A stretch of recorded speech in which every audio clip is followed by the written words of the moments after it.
sekaligus membuka acara Rakrowil dan Kejurda keempat Provinsi Sumatera Selatan yang akan disampaikan oleh Gus Muhammad Nabil Harun. Falyatafaddal alaihi mashkurun.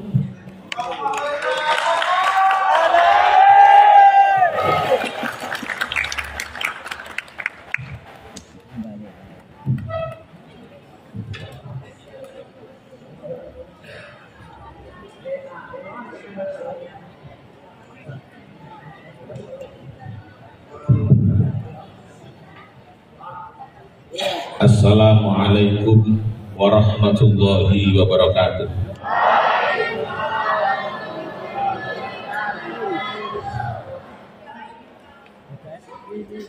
Sebelum saya lanjutkan, saya ingin baca pantun. Pagi cerah memetik kelapa, air jernih mengalir di desa. Kejurda bakar Nusa Sumsel di Gelora, pendekar tangguh tunjukkan kuasa.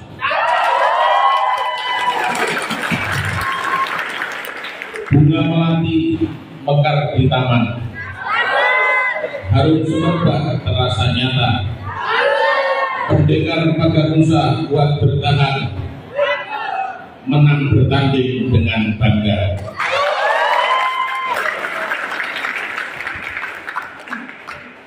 Bismillah, alhamdulillah, wassalatu wassalamu ala sayyidina wa maulana wa habibina wa syafi'ina Muhammad Rasulillah wa ala alihi wa sahabatihi wa man tabi'a sunnatahu wa jama'atah min yaumina hadha ila yaumin nahdah.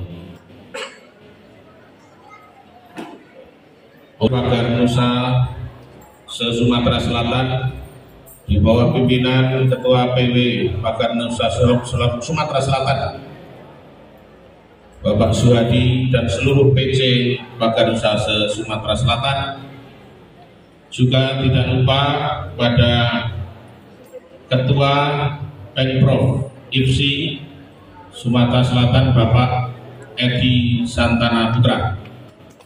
Ini kok tepuk tangannya nggak ada ya?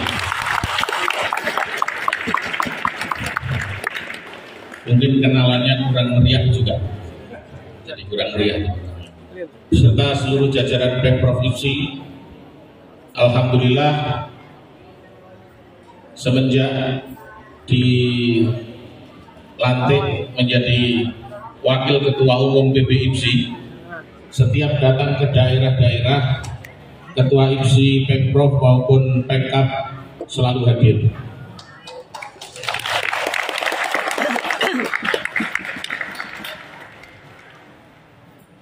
Hadirin sekalian yang saya banggakan dan saya muliakan, pertama saya ingin mengajak kita semua untuk bersyukur kehadirat Allah Subhanahu wa Ta'ala, karena pada siang hari ini kita ditakdirkan bisa bertemu di sini, berkumpul di sini pada acara yang baik, di tempat yang baik, bersama orang-orang baik, insya Allah, dan saya yakin pulang dari sini kita akan membawa hal-hal yang baik.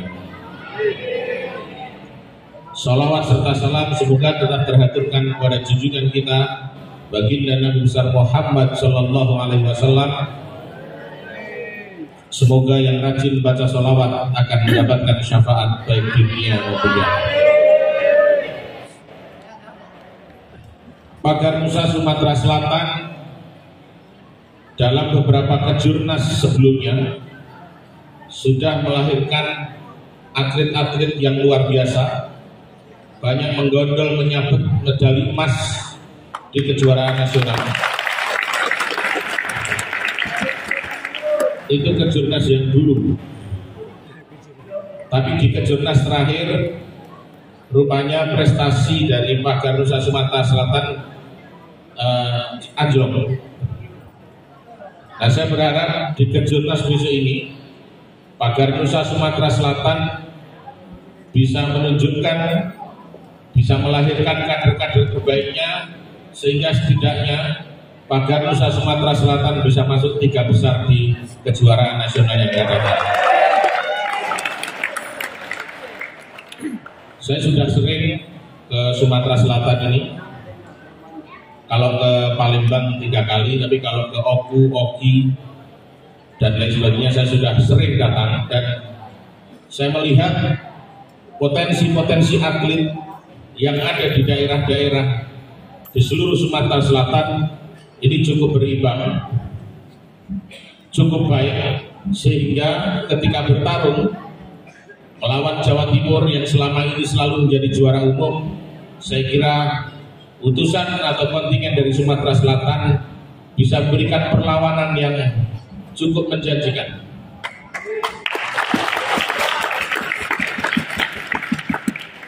Dan juga Paganusa Sumatera Selatan, atlet-atletnya harus beradaptasi dengan peraturan baru. Ya, dengan peraturan yang baru ini memang butuh waktu untuk beradaptasi, butuh waktu untuk bersahabat dengan aturan yang baru. Karena dengan adanya aturan baru ini, maka tidak ada lagi kontingen yang terlalu dominan untuk menjadi juara umum. Nah, saya berharap teman-teman di Paganusa Sumatera Selatan sudah bisa mengadopsi peraturan baru itu, sehingga pada Kejurnas yang akan datang, di mana di situ juga akan memperebutkan piala bergilir Ketua Umum PBNU dan juga akan memperebutkan piala Presiden. Semoga Paganusa Sumatera Selatan bisa unjuk gigi dan menunjukkan prestasinya. Namun perlu diketahui bahwa mencetak atlet itu tidak bisa tiba-tiba. Mencetak atlet itu butuh proses yang lama. Untuk ukuran yang ideal, mencetak seorang atlet nasional itu butuh waktu 10 tahun. Nah, kira-kira 10 atau 12 tahun lagi, semoga pencak silat sudah bisa dipertandingkan di Olimpiade. Maka sejak sekarang atlet-atlet yang usia dini atau pra usia dini harus betul-betul digembleng, disiapkan dengan sebaik-baiknya, sehingga pada pencak silat di Olimpiade nanti lahirlah kader-kader pencak silat dari Paganusa yang akan merebut medali emas pada Olimpiade. Maka tadi saya sempat bicara dengan Bapak Ketua ISI, tolong saya titip teman-teman Paganusa ini dibina, dibantu, didukung dengan sebaik-baiknya, supaya pembinaan atlet ke depan Paganusa Sumatera Selatan bisa kembali pada relnya, menjadi juara dan memiliki banyak medali emas. Hadirin hadirat sekalian yang saya muliakan dan saya banggakan, saya ingin mengingatkan dan mempertegas kembali bahwa Paganusa ini adalah Badan Otonom Nahdlatul Ulama. Paganusa ini lahir dari Nahdlatul Ulama untuk Nusa, untuk NU dan bangsa. Maka jangan pernah sekali-kali punya angan-angan atau punya bayangan bahwa Paganusa ini setara dengan Nahdlatul Ulama, apalagi merasa lebih tinggi dari Nahdlatul Ulama. Kenapa saya sampaikan begitu?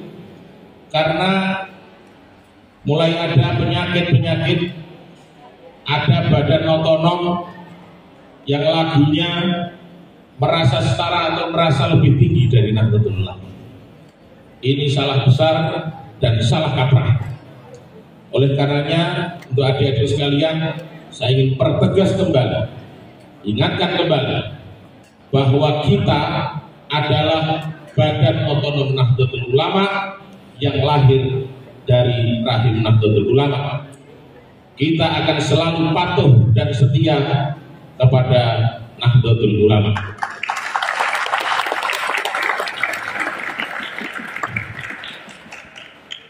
Sebagai contoh, Nabil Harun ini jabatannya adalah Ketua Umum Pimpinan Pusat Pagar Nusa.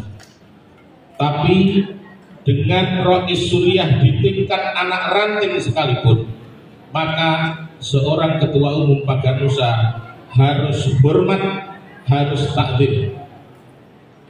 Meskipun pimpinan pusat, tapi dengan anak ranting Nahdlatul Ulama, beliau posisinya lebih tinggi.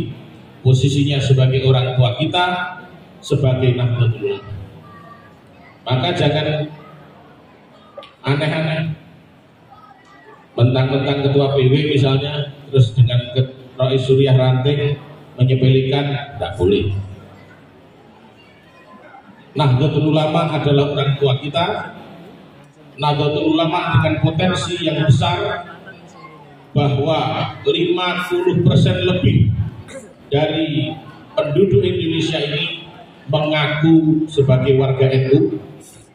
Maka dengan potensi yang besar itu, NU akan selalu diganggu, NU akan selalu diadu domba supaya warga NU tidak solid, supaya warga NU terpecah belah, dan itu dimulai dari badong-badong Nahdlatul Ulama.